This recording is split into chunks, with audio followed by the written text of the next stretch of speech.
یہ دیکھیں بنیادی طور پہ جتنی جدوجہد ہم نے کی ہے اور جو کچھ عدالتوں سے فیصلے آ رہے ہیں اس سے ایک چیز ہو گئی طے کہ پاکستان تحریک انصاف کوئی غلط کام نہیں کر رہی، اپنے بنیادی حقوق کے لیے کر رہی۔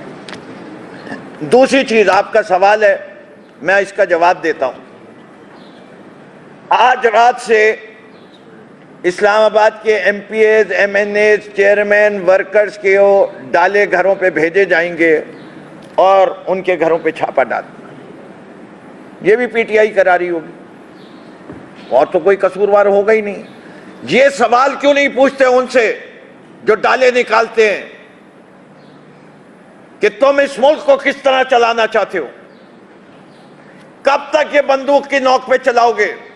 کب تک تم عوام میں اتنی نفرت پیدا کرو گے کہ لوگ تمہارے ساتھ کھڑے ہونے کو تیار نہ ہو؟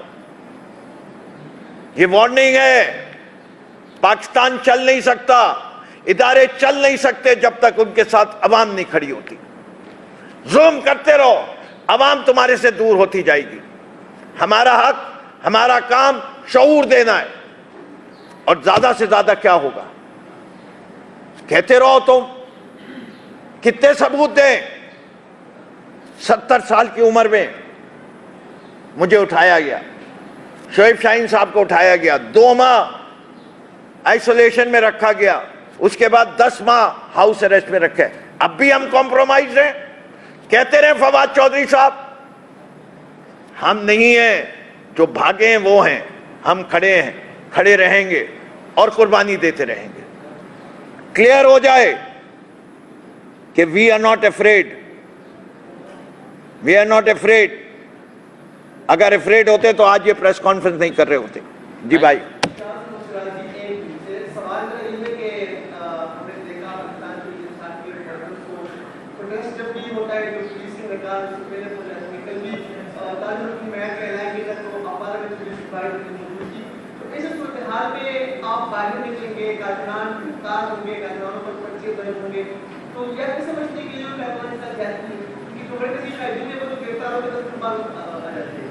عامر مغل صاحب کارکن ہے، نہیں کارکن ہے، ہم سب کارکن ہیں، یہ میرا سیمپل ہے۔ ارے میں یہ بھی عام کارکن ہے۔ دیکھیں میرا آپ کا سوال آ گیا، I've understood your question, now let me reply۔ بات یہ ریپریزنٹ کرتے ہیں، پی ٹی آئی کے کارکن کی اسلام آباد کی عزت ہے، کہتے ہیں خوف نکل گیا، اب تو جتنی دفعہ کہو گے اندر چلا جاؤں گا، کہہ رہے ہیں یہی۔ اب تو عید بھی ہم جیل میں کر رہے ہیں اپنے مرشد کے ساتھ، اور پچھلے ہفتے ہمارے 11 بندے گرفتار کیے تھے، وہ 3 دن پہلے ان کی رہائی ہوئی ہے۔ اس سے پچھلے جب پریس کلب کے سامنے ہم 10 بندے ہمارے گرفتار ہوئے تھے، وہ بھی 1 ہفتہ عید سمیت وہ جیلوں میں رہے اور باہر آئے۔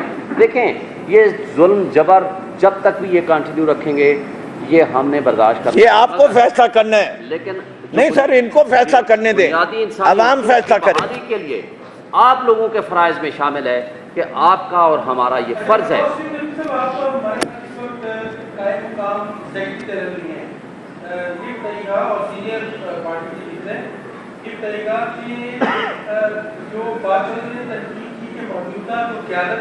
جلسے سے ہٹ جائے گا۔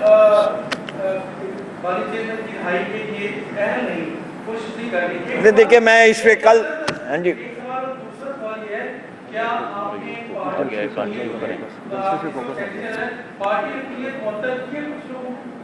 دیکھیے یہ سارا پارٹی کا ایک کانسٹیٹیوشن ہے، اس کے تحت یہ سارے معاملات ہوں گے۔ کور کمیٹی نے جو فیصلے کیے ہیں وہ اس کا اعلامیہ آ چکا ہے۔ آج ہم بات جو ہے جلسے تک محدود رکھنا چاہتے ہیں، اور جلسے کے سوال انگلی سے نہیں نکلتا تو ٹیڑھی انگلی کا ہم استعمال نہیں کرنا چاہتے، لیکن کیا کریں مجبوری ہے۔ ہم نے آئین کی تحفظ کی بات کی ہے، اور آئین کی تحفظ میں فنڈامنٹل رائٹ ہے فریڈم آف ایسوسیشن، دوسری فنڈامنٹل رائٹ ہے فریڈم آف اسپیچ۔ اگر ہم اب بھی پیچھے ہٹ جائیں گے تو وہ جو جیری مینڈرنگ ہوئی تھی 9 تاریخ کو، اس کے لیے عوام کے پاس پھر امید کیا رہے گی؟ یہ کوئی فرق نہیں پڑتا، لوگوں کو اس بات کا یقین ہونا چاہیے کہ اس زمانے میں بھی ایک حسین ہے، اور اس حسین